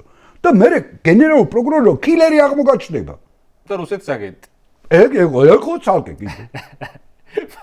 იქ დამთავრებულია ყველაფერი, რაზე ვსაუბრობთ ჩვენ, რაზე ვსაუბრობთ? აი უშიშროების მინისტრს ბრალდება წარუდგინეს, რომ უცხო ქვეყნის მოქალაქემ, თურქეთის მოქალაქემ მისცა $1,000,000 გრთამად, რომ რაღაც საკუთარი ინტერესები გაეტარებია აქ. და სუპროსი კოლ ცენტრებს ინტერნაციონალურ დანაშაულს ფარველობდა. ფარველობდა. არ მოხდეს. ჩვენ ოკუპირებული ქვეყანა ვართ. გარშემორტყმული ვართ, რა გარემოთიც ვართ და უშიშროების მინისტრს თურმე ასე შეგიძლია იყიდო და ნებისმიერ აიმეს გააკეთებ. ამას თვითონ ამბობენ, ჩვენ ხო არ მოგვიგონია ეს. რა უბედურებაში ვცხოვრობთ, ამიტომ ვამბობ პერსპექტივა, ის დანთებული ცეცხლი აქცია, მე ერთსაც გეტყვი, უკმაყოფილება არსად არ არის გამქრალი. ის გარკვეული დინამიკა გააჩნია აქციებს, ხან ბევრი გამოდის, ხან ნაკლები გამოდის, მაგრამ უკმაყოფილება რეჟიმის მიმართ. ამიტომაც ბოლომდე ვერ ეხებიან, თორე ამათ ხონდათ რომ იმათაც თავში ჩაუჩაქვთო, ვინც არის დარჩენილი და პანგურით მაგის ეშინიათ რომ გამოვარდა. ასეთი ტოტალური უკმაყოფილება მე რბილ ფორმებით ვამბობ. რეჟიმის მიმართ, არც ერთი რეჟიმის მიმართ არ ყოფილა. ეს აუცილებლად იფეთქებს ეს ქუჩაში ხო ვეღარ გამოდიან. აი სად შეიძლება გამოვიდეს ქართული ოცნების დეპუტატი, პირობითად ცნობადი სახე, აი სად შეიძლება გამოვიდეს? ეს პოლიტიკის კანონია, ეს ფიზიკის კანონია, ეს ცხოვრების კანონია. ეს აუცილებლად გარდაიქმნება გარდაუვალ მათ ჩამომხობაში. რაც რა ფორმით იქნება, როგორ იქნება ეს, რაც შეიძლება ეს უნდა იყოს რბილი, რაც შეიძლება უნდა იყოს ისეთი, რომ ზიანი ქვეყანამ არ მიიღოს, ხალხმა არ მიიღოს, მაგრამ ამით დამთავრდება ეს აუცილებლად. ამას დაემატება ორი ფაქტორი უნდა შედგეს ასეთ შემთხვევაში. ორი ფაქტორის თანხვედრა უნდა მოხდეს. გარე და შიდა ფაქტორები უნდა დაემთხვეს ერთმანეთს. გეოპოლიტიკა მით უმეტეს ამ გლობალიზაციის პირობებში გადაბმული ვართ პრაქტიკულად ერთად. სოფლიო ძალიან შემჭიდროდა. და გეოპოლიტიკური ტალღები, რომელიც ჩვენს რეგიონშია და ზოგადად სოფლიოშია, როდესაც პოსტამის სოფლიო წესრიგი უკვე დაირღვა, და ახალი მართლწესრიგი უნდა ჩამოყალიბდეს, ახალი გადანაწილება უნდა მოხდეს, ეს ბუნებრივია ჩვენზე გავლენებს იქონიებს, მაგრამ ჩვენ მარიფატზია ეს გამოთქმა რო ვიხმაროთ, საით აღმოჩნდებით? ამ გადანაწილებაში არ გვიჩანს ამათხელს. კატასტროფა გვიჩანს. კატასტროფაში აღმოჩნდებით. ის საბჭოეთი მოგვენატრება. საბჭოეთის დროს სოციალური საკითხები იყო გადაწყვეტილი აქ და საბჭოეთის დროს რუსული რესურსი, იმპერიული რესურსი თანაბრად ნაწილდებოდა მოსკოვზეც და თბილისზეც. ეხლა ეს გამორიცხულია, შენ აქ დაჭირდები კრიმინალურ ანკლავად, ფულის გასათეთრებლად, სანქციების გვერდის ასავლელად და ნუ რა ვიცი, იქნები პერიფერია, პროვინცია, უკანა ეზო. ეს პერსპექტივაა ასეთ შემთხვევაში. ხაჭაპურის გამომცხობი და ხო, აი ის რა ქვია, ხო. ეგზოტიკური ის რო დაჭირდება დასვენება, რო დაჭირდება ხაჭაპური, ხინქალი და ტანცი-მანცი, ამისთვის შეიძლება დაჭირდება, მეტი არაფერი. მეტი პერსპექტივა ჩვენ აი ამ პირობებში, ამ პოლიტიკა ამას არ ქვია, რასაც აკეთებს შემთხვევაში გვემქრება ეს. და ეს აუცილებლად გამარჯვებით დასრულდება. გარდაუვალი, ეს არის გარდაუვალი. მაგრამ ესეთი დიდი ბოროტება, რაც დღეს საქართველოს მართავს, არც შინაური მტერი ყოლია ჩვენ და არც გარეული, რომელიც ხმლით მოდიოდა. იმიტომ რომ ზადული საცნობიაო, უთქვათ. შემთხვევაში, როდესაც ოკუპაცია ხდება ქვეყნის, ეს შეკრავს ხოლმე ერს. პირდაპირ და სამხედრო ძალით ოკუპაცია შეკრავს ხოლმე ერს და წინააღმდეგობის უდიდესი ტალღა იქნება. ამან რბილად, ტკბილად პულის დაპირებით, აი მანიპულაციებით, იმ ჰიბრიდული ომის ტექნოლოგიის გამოყენებით, ერთხელ თვითონაც აქ ნათქვამი. ყველაზე ეფექტური ის ოკუპაცია, როდესაც ამას ხალხი ვერ გრძნობს. კი. აი ცნობილი ბაყაყის მოხარშვის ტექნოლოგია. ხო? მაგრამ კარგად იგრძნო ქართულმა ხალხმა, განსაკუთრებით მას თამაშის მანევრის საშუალება დაეკარგა უკრაინის ომის დაწყების შემდგომ. მთლიანად ჩამოიხსნა ეს ნიღაბი, როდესაც მგელი იყო ცხვრის ქურქით შემოპარული ქართულ სახელმწიფოში, მოხდა ამ ნიღაბის და ეხლა თლიანი სისხლიანი სახით დაგვენახა ის. კი ბატონო. ჩვენ ვახსენეთ, რომ რაღაცეები, როდესაც ეგრეთ წოდებული ამჯერად ინგლისურ ენოვან სლენგს გამოვიყენებ, მომენტუმი დადგება, ჩვენ უნდა ვიყოთ რაღაც კუთხით მზად. ამ წუთას ქართული ოპოზიციური პოლიტიკური სპექტრი ამისთვის არ არის მზად. ამას აქვს ობიექტური გარემოებებიც, იმიტომ რომ ხა რეპრესიების ქვეშ პოლიტიკა მოკლა კაცია, დაჭერილია ხალხი და ასე შემდეგ და დაჯარიმებულია ზოგს გაუქმებით ემუქრებიან და ასე შემდეგ. ეს გასაგებია, მაგრამ ამ რეალობაში ხა ასევე ვახსენეთ ეს ეგრეთ წოდებული თქვენი ფანჩატურის ამბავი, სადაც ასე თუ ისე მაშინ იყო ალბათ ყველაზე ისეთი ვრცელ მასშტაბიანი და დიდი უპრეცედენტო ოპოზიციური პოლიტიკური გაერთიანება. აბსოლუტურად. რატომ ვეღარ ხერხდება რაღაცა მსგავსი? თქვენ ცოტა ხა რო გისმენთ, გაბრაზებული ხართ აშკარად დანარჩენ ოპოზიციურ აქტორებზე და ეს გახლეჩილობა სად მოხდა? მაშინ პარლამენტში რო შევიდნენ შარლ მიშელის ამბების მერე მოხდა ეს თუ ამ წუთას ახლა მაგალითად ზურა ჯაფარიძე რო გამოვიდა ციხიდან, თქვა რომ სხვა პოლიტიკურ აქტორებთან დავდივარ, ვესაუბრებიო. თქვენთან არ ვიცი, ალბათ არ უსაუბრია. თქვენი მხრიდანაც ცოტა მეტ ინიციატივას ხო არ გამოიჩენდით, რომ იქნება თქვენ იყოთ ისევ ეს რაღაცნაირად თუნდაც ლოკაციურად გამაერთიანებელი თუ არა იდეოლოგიურად ამ ოპოზიციური ძალების. იმის მაგივრად რომ ხა თქვენ აქ უსაყვედუროთ კიდე, გასაგებია ყველას ბევრი აქვს სასაყვედურო, მაგრამ ამ სურვილს ხო არ გამოამჟღავნებთ ისე? რა თქმა უნდა, ასეთ სიტუაციაში და ამითი იყო განპირობებული ის 20-20 წლის ფანჩატურის იდეა, იქ უნდა გენახათ შეგნით რა ხდებოდა და ამის დარეგულირება და ეს ერთიანი სახით წარმოდგენა და ერთიანი სტრატეგიის შექმნა და ჯაფარიძე ჭამდა ორცხობილებს რომ ხო ის ბოიკოტირება სხვათა შორის აი ცოტა ხანი რო გაეძლოთ მაშინ არ იყო ესე კონსოლიდირებული რეჟიმი, დიქტატურას ასეთი ფორმა არ ჰქონდა, მოწყვლადი იყო და გადატეხვადი იყო, ჩვენ მივიღებდით ახალ არჩევნებს დასავლეთის ასე ვთქვათ კონტროლის ქვეშ ვერ გაყალბდებოდა და აი ეს ხავერდოვნად მოხდებოდა. მაგრამ მაშინ თითქოს დასავლეთს ამდენად არ ჯეროდა, ესენი ვინ იყვნენ ეხლა უკვე აი არ ჯეროდა დასავლეთს და ჩვენ ეგრეთ წოდებულ ლიდერ ბელადებს და დღეს რო მე და შენ ფიც ვერცხს დავდებთ აქ შევიკრებით ერთად და ერთი გამოვაცხადეთ რომ ერთიანად ვებძვით აგერ მომხდურს და მტერს და მე თქვენზე არ ვიტყვი, მე გავიქცევი ჩუმა და იმას მოველაპარაკები, რომ ეს გიჟია კაცო, მე გადავაგდოთ ის და მე და შენ აქ ლამაზად რაღაცა გავრიგდეთ. ამას რო გააკეთებ, მე ესე ხდება შედეგები, ესე მთავრდება. აი, მოდი ამ თეორიაზე მინდა კიდე ერთხელ მოგო. თეორიას დაუძახებ თუ რავი. არაფერი თეორია, მე ვამბობ ფაქტებს. ბატონმა შალვა მომიყვა მე როცა იყო მე ვამბობ გაცემაში ფაქტებს, მონაწილე ვიყავი იმ პროცესში და ფაქტებს ვამბობ. მე დღეს ესე განმარტოებით დავჭით მე ეს რა ქვია, შალვა, ლაშა უყურებთ ერთმანეთს, ხდომა გქონდა და ჩანიშნული ჩავთეთ ტელევიზორში და უყურეთ დარაზმოს პრეზიდენტის სასახლეში შარმიშელი იქიდან მას რა ქვია მამასავით ელაპარაკება ტელევიზორიდან ამოთ და ესენი ესე ხელს აწერენ ამას თქვენ ესე მოგტეხეს რომ არც იცოდით რომ იქ შარმიშელთან იყვნენ არა რომ დაკუსკუსებდნენ ახლა ზოგიერთები და რაღაცებს აპირებდნენ ბუნებრივია ეს არ გამოგვეპარებოდა მაგრამ თლა და ასე ღია ღალატს ჩვენი ღალატი კი არ არის ქვეყანას უღალატეს და შემდეგ შედეგებმა აჩვენეს რა მძიმედ უჯდება მათაც და ქვეყანასაც მაგრამ არ გავანებეს თავი ისევ მოკლედ კურკურს ამ ხელისუფლებასთან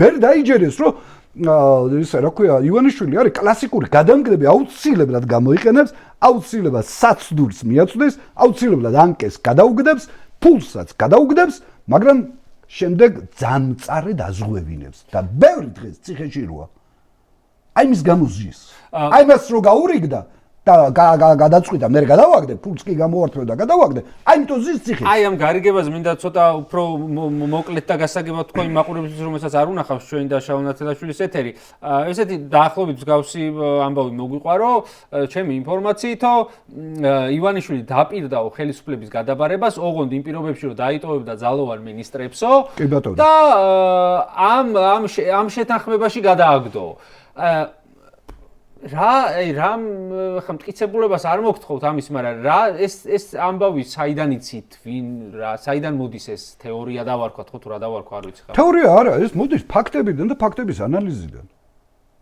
ხო გახმაურდა რომ ხელისუფლებას ამ იმას რა ქვია, ოპოზიცია წოდებულ ძალებს აფინანსებდა პირდაპირ ივანიშვილი. ხო გახმაურდა ეს. ნუ თათასე პირდაპირ არ გახმაურებულა ივანიშვილი, მაგრამ ჩვენ შეგვიძლია ვთქვათ რომ ივანიშვილმა არ შეუშალა ხელი ფინანსები მიეღოთ. ხო, ახლა საქართველოში აბა რა ეს რა ქვია გადმოგირიცხოს ვინმე ეს რა ქვია 1000 ლარი და რა ამბავი ატყდება და რა თავს დაატეხენ იმას. და ახლა 40 მილიონზეა ლაპარაკი და ჯერტი აღიარეს თვითონ. ფიგურანტებმა ეგრეთ წოდებულმა პოლიტიკოსებმა ხო გვაფინანსებდა გილაური და ვინ არის გილაური ახლა თავიდან აუხსნათ? მე არაფერს არ ვამბობ ირიბ შედეგებზე. როდესაც ბანკები ესეთ მოგებაზე გადის ტოტალურ მოგებაზე 3 მილიარდამდე ავიდა ბანკების მოგება. და იმ ბანკების მესაკუთრეები არიან ოპოზიციონერები და ოპოზიციური ტელევიზიები. ოპოზიციონერები არა, მაგრამ შეიძლება მათ შორის საერთაშორისო ბირჟაზე არის გასული მათი აქციები, ესე მარტივი ნაკლებად მარტივია, რომ იმათ ხელი შეუშალო და თავს ჩაუკაკუნო მოდი ესე ვთქვათ. ჩემოკარგო. როდესაც ქვეყანაში დიქტატურაა, ეხლა იმისი მოერი და იმისი რაღაცა ის, ხო გამორიცხულია თითოეულ კაპიკს აკონტროლებენ ქვეყანაში ხალხო. თითოეულ კაპიკს და ვინ გააკეთებიებს აქ ბიზნესს? იქნება ეს ფული უბრალოდ იმიტომ გაატარა რომ მაინც გავაყალბებოდა დახარჯონ ეს ფული რამენაღლებაო. ბიზნეს. არა, ეს გარიგების შედეგი ხო მე ჩამოგითვალეთ წინა პირობები. წინა პირობები ელექტრონული საშუალებების შემოტანა. ოპოზიციის ხელი შემოიტანეს ეს და მათ დააპიარებიეს პირდაპირ. ეს გაყალბების მანქანები პირდაპირ. კი, მახსოვს ოპოზიციურ ტელევიზიებში. ყველა დარბოდა, всё, მორჩა გათავდა, ამას, всё, აი გამორიცხული ერთი ხმაც რა გაყალბება. სიამდვილე პირდაპირ საშუალება მისცა ელექტრონული საშუალებებით, რომ დაეწერა ნებისმიერი შედეგი. მეორე ფულს აძლევდა, ესეც გამოჩნდა, თვითონ აღიარეს. ფიგურანტები ხო შეიყარა პრემიერ-მინისტრის გათვლილი ყავდათ. მე გადააგდეს თამაში ერთმანეთი. როგორც ჩვევიათ. და გადაგდებული, დამარცხებული დარჩა საქართველო. თქვენ ამაზე პირად საუბრებში გისაუბრეთ ან აქციაზე რო შეღვედილი ხართ, მაგ ან იმის მერე რო გადაგვიჩვენ რომ აღარ მოხვედით ერთ დღესაც და შარმიშელთან რო დასხედით. პასუხი რაღაცა ესე გარკვეული პასუხი არა პასუხი უნდა გქონდეთ. რა პასუხი უნდა გქონდეთ ხალხმა ოპოზიციაში. კაი, მოაწერეს ხელი, ასე გადაწყვიტეს, სწორად მიიჩნია, შევიდნენ პარლამენტში. გავიდა იმ პარლამენტში, რომელშიც ესენი შევიდნენ, შარმიშელის დოკუმენტის შემდეგ ხელი აუწიეს ჩვენ წინააღმდეგ პერსონალურ გადაწყვეტილებებს. დაფინანსების წართმევა, ეს რა ქვია, კომისიის წევრების წართმევა, დამკვირვებლების წართმევა, უფასო პოლიტიკური რეკლამის წართმევა. ხელი აუწია ოპოზიცია, მარტო ხელისუფლებამ. ეგ გამახსენეთ შემოწმებულო. გვერდი პარტიაზე იყო თუ ზოგადად? არა კონკრეტულად. კონკრეტულად შეიმუშავა აი ესეთი ის თუ პარლამენტში არ შემოდის და ჩვენ ხო ბოლომდე დავჭით თქვენზე არ იყო ზოგადი ის იყო ზოგადი მე შემეხო მარტო და იმისი არ იყო სახელდაგვარი არ მიუწერიათ იმისი შალონათელაშვილი და ლეიბორისტული პარტია მაგრამ პირდაპირ ჩვენზე იყო დანჯერ პარლამენტში იყვნენ შესული ეს იმ შეთანხმების ნაწილი იყო თუ ცალკე ქნეს მე რა შარმიშელის არა ცალკე გამოიტანა კობახიძემ და ოპოზიციამ ხმა მისცა ამას არ გასვოთ რო დარბოდენ გაციკციკებული მაშინ იმდე რამე ხდებოდა ყველაფერი აღარ გაციკციკებული საარჩევნო კოდექსიო ისინი რო ყვიროდნენ დარბოდნენ და ახლა ჩვენ მივახციეთ ისეთ შეთანხმებად მორჩა გათავდა და იბერია გაწყინდება და იბერია გაწყინდება და შალმიშელსაც ხელი უკრა ოცნება მე იმ შეთანხმებაზე შალმიშელმა იქიდან კარგად მოძოვა რა არავისთვის არ უკრია და სულელი არ იყო ის იმის სახელი იქნა გამოყენებული და ახლა უკრეს ხელი იმ შეთანხმებაზე მაბატეთ ამ სლენგის გამცხადებისათვის გაბოზებას რომელიც ჩაიდინა მაშინ ოპოზიციამ შეფუთვა ჭირდებოდა და შეფუთვისათვის ის რა ქვია ბაკულას ღორებში როა შაშა იყო ის რა ქვია ამ შემთხვევაში შარმიშელი აი ეგ იყო თელ ფილოსოფია ამ სიტუაციისა და მე რაზე უნდა ელაპარაკო ახლა დღეს ერთად როც ხედავთ ჩვენ და რაღაცას გეგმავთ მასშტაბით რა ქვია წინამდებობის ფრონტს ქმნით მოქმედებთ და უცებ გარბი ხარ და ფულზე იყიდები აბა რაზე გაიყიდნენ ახლა კარგი დასასრულისთვის მინდა გააკეთოთ ახლა კითხვა არ არის ჩემ აზრს გეტყვით და არ ვიცი ეს როგორ უნდა მოხერხდეს აქ თავარი მაინც გავანებოთ პოლიტიკურებს ჯერთი ისეთ სიტუაცია პოლიტიკური ეს რა ქვია პოლიტიკური ცხოვრება მოკლულია ცხოვრებაში სადაც არჩევნები არ ტარდება სადაც სასამართლო თავისუფალი არ არის იქ და სადაც ჩამკვდარია დებატები და დიქტატურა იქ პოლიტიკური კლასი ობიექტურად ვერ იქნება ფუნქციონირებადი ვერ იქნება ტრადიციულად გაგებით რასაც ჩვენ პოლიტიკას ვეძახთ. ხო, რასაც პოლიტიკას ვეძახთ, გამოდიან ბრძენის სახით ეგრეთ წოდებული ექსპერტი, ანალიტიკოსი და რა ვიცი რა არ დაირქვეს და აი ალტერნატივას ელოდება, აი იქ რო შეიკრება, რა ალტერნატივას ელოდები? რის დიქტატურაში სად გაგიგიათ თქვენ პოლიტიკური პროცესი იმ ფორმით მიმდინარეობდეს, როგორც ჩვენ ზოგიერთი ოპოზიციონერი კეთილ დიქტატორს ეძახს. ხო. მე კეთილ სხვა ვარქმედი, მაგრამ აი მაგის ავტორს. ხო, მოკლედ ბოლოსკენ ისიც თვამი. ანუ ხალხზეა დღეს. თავარი არის აი ცეცხლზე, რომელიც რუსთაველზეა დამთავრებული. აი განწყობებზეა რა მართულებდა ჩვენ აქტიურად, აი ყოველდღიურად მუშაობთ, რომ რაც შეიძლება წამოვიდეს და მახრჩობელად და დამანგრეველი იყოს ეს სანქციები. აი ეს პროცესები განაპირობებს ჩვენს მომავალს. ახლა ვიღაცა გაერთიანდება თუ ვიღაცა გამოერთიანდება და ვიღაცას რაღაცას კიდე იმას ქმნის, განცდებს და მე აფერისტობისთვის გამოიყენებს, ამას ფულის გაკეთებისთვის გამოიყენებს, ნუ დაუჯერეთ ესეთებს, ხო? ხო გამოიცვალეთ ახლა ერთხელ იცვლის, ხო? შენი მოსატყუებელი კბილი გამოცვლილი მაქვს და ახლა ჩვენ შეცდომებზეც უნდა ვისწავლოთ და ესე თაღლითებს არ უნდა მივცეთ ასპარეზი. კი ბატონო. მე მამაჩემისგან ხან ებართვა არ ამიღია ამის ღია თქმაზე, მაგრამ სხვა შორის მამაჩემი იყო თქვენი აქტიური ამორჩეველი ამ საუკუნის დასაწყისში, როცა ისტორიული მაქსიმუმზე იყო ლეიბორისტული პარტიის რეიტინგი, მაშინ მე პატარა ვიყავი, არ მქონდა საარჩევნო ხელისუფლება.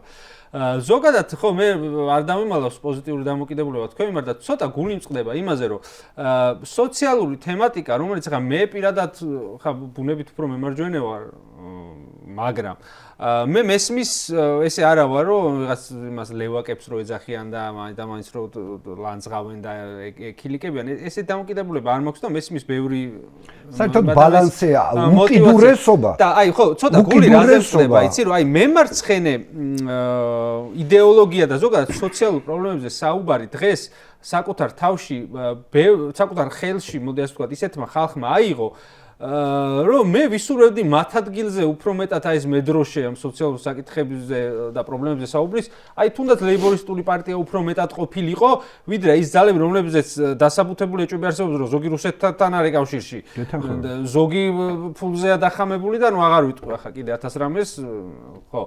არ ვიცი რა შევახა თქვენ მოწვევის ერთ-ერთი მიზანიც ისიც იყო რომ უფრო მეტი საშუალება გქონდეთ რომ ადამიანებს ესაუბრო და რა ვიცი რაღაც თუ დაგჭირდებათ ჩემი რჩევა აგივე სოციალური პლატფორმების უფრო მეტად როგორ გამოიყენოთ რაღაცნაირად ხო რა ვიცი მე ჩემი აზრით ხო ბევრი თქვენზე ცუდი ხალხი არის ქართულ პოლიტიკაში ასე ზრდიდობენ.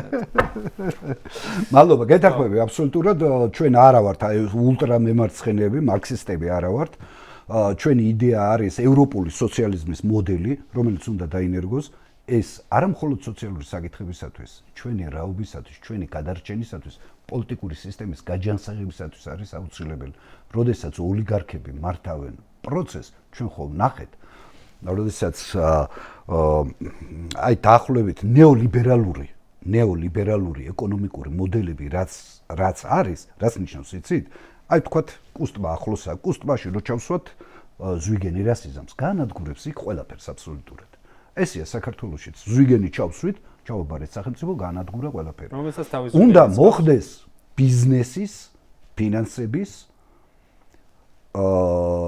დიფერენცირება, სახალხო უნდა იყოს ის, ბიზნესი ხელმისაწვდომი უნდა იყოს სახალხო, ყველას უნდა კონდეს საშუალება და ეს შესაძლებელია მხოლოდ გონივრული რეგულაციებით, რაც ევროპაში.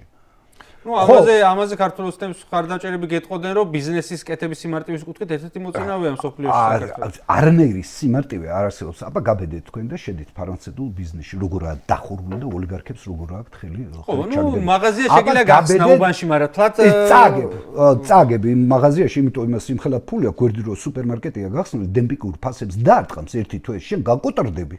და ვერაფერსაც ვერ მოიგები ქიდან. აბა შეყევი ის რა ქვია ნავთობის ბიზნესში შედი, თუ მოახერხებ. აბა რაც არ უნდა ნიჭიერი იყო, შედი თქვათ იგივე საკვებ პროდუქტების ბიზნესში, მონოპოლიზირებულია. აბა ფინანსების ბიზნესი, მაშინ რა ქვია, საბანკო ბიზნესში, რაც არ უნდა გენიოსი იყო, შედი, აბა თუ შეგაყოფინებს ვინმე ხვირს. რა თქმა უნდა, არავინ. ამიტომ ეს თუ არ მოხდა, ანუ სახალხო უნდა იყოს რეგულაცია ის სიმდიდრე რაც ქვეყანას გააჩნია, მეტნაკლებად სამართლიანი გადანაწილება უნდა ხდებოდეს. აი, ნორვეგია ოღონდ მაგ თავისუფლებას უფრო რეგულაციების ნაკლებობა უზრუნველყოფს, ვიდრე დამატებით რეგულაცია. აი, ნორვეგია ხო მოგწონთ თქვენ? სკანდინავიური ქვეყნები ხო მოგწონთ? გერმანული მოდელი ხო მოგწონთ? ესეც სოციალიზმის ნაირი სახეობა, ფრანგული მოდელი ხო მოგწონთ? სოციალიზმის ნაირი სახეობა. მე არ ვამბობ ულტრა მემარცხენეებს, მარქსისტებს. არ ვამბობ, არც ერთ შემთხვევაში. ეს ორივე ულტრა მემარჯვენეობა და ულტრა მემარცხენეობა ორივე არის რადიკალური მოძრაობა, რომელიც დაანგრევს სისტემას. აი ულტრა ნეოლიბერალური მოდელი ჰქონდათ 30-იან წლებში, ბაზარი ყველაფერს დაარეგულირებს ამერიკაში და კინაღამ ხელა იმპერია დაემხო.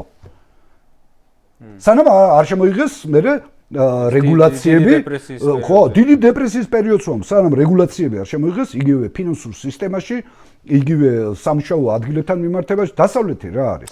საინტერესო იქნებოდა აი დასავლეთ საიტანაც მივდივართ, რაც გვინდა, რომელიც ცივილიზაციის, გარდა კულტურული ცივილიზაციისა, გარდა სამართლებრივი ცივილიზაცია, სოციალური თანასწორობის ცივილიზაციაა ეს. გავიგე, მაგრამ თქვენ მაგალითად მოიყვანეთ გაცილებით უფრო მარჯვნივ დგას ახლა ამერიკული ეკონომიკა მაგალითად. ეს თამაშობს ის მას გარანტია, როდესაც სტაბილური პოლიტიკური სოციალური სისტემა ყალიბდება, მერე ზოგჯერ მემარჯვენე მოდის, კარგია, გროდება ქონება, მერე ჩაანაცვლებს მემარცხენე, ოღონდ ეს ძალიან მინიმალურია. საქართველოში არის კატასტროფული. ახლა პენსია არის ისა რა ქვია 300 ლარი. და პარლამენტის თავმჯდომარის ხელფასი არის 16000 ლარი. და ყოველწლიურად იზრდება პროგრესიით.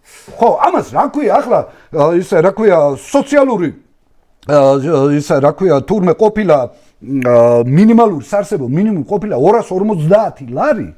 250 ლარი. აი ხო 255 იყო და ერთი კვირის წინ დაიკლო. დაიკლო. აი ხო ღირსი ესენი აცხოვრო ამ ფულზე აცხოვრო. ეხლა ეს თუ არ შეიცვალა, ეხლა იგივე სიკეთეები გადაზიდვებთან დაკავშირებით ამ გეოპოლიტიკურმა სიტუაციამ გარკვეული სიკეთეები მოუტანა ჩვენ ქვეყანას, გადაზიდვები გაიზარდა საჰაერო მათ შორის, სახმელეთო, სარკინიგზო. ეს ყველაფერი უნდა ხმარდებოდეს ხალხს, ეს საერთო სიკეთეა, ეს სახელმწიფო სიკეთეა. ეს რატომ უნდა ილექებოდეს ივანიშვილის ჯიბეში? ოქრო, საგდრის ოქრო. რატომ უნდა იყოს კერძო? მარგანეცი რატომ უნდა იყოს კერძო? ხო, მარგანეცი რატომ უნდა იყოს კერძო? ეს ხო საერთო ეროვნული სიმდიდრეა. პორტი რატომ უნდა იყოს ჩხარტიშვილისაც რა დავაშავეთ ასეთი, რომ თაობებს აქვს მისი ვალი.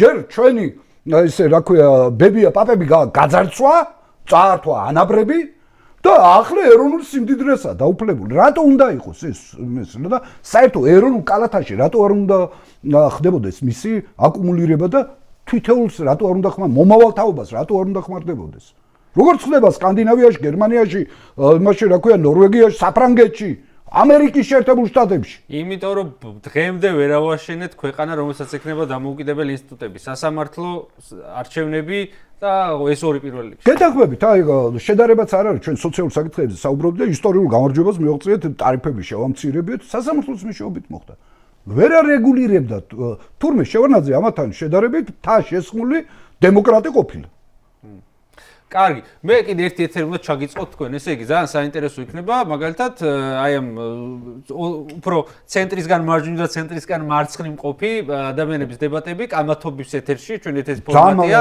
დებატების და კარგი იქნება. აი ეს უნდა გააგრძელოს. მარცხენა მხრიდან ძალიან საინტერესო რესპონდენტი იქნება ბატონი გიორგი გუგავა და მარჯვნივ ბევრი არსებობს ესეთი და საინტერესო ეთერი გამო ანას უნდა უთხრა, აგერ ეთერიდანაც ვეუბნები და მე ისედაც ვეთქვი ცალკე.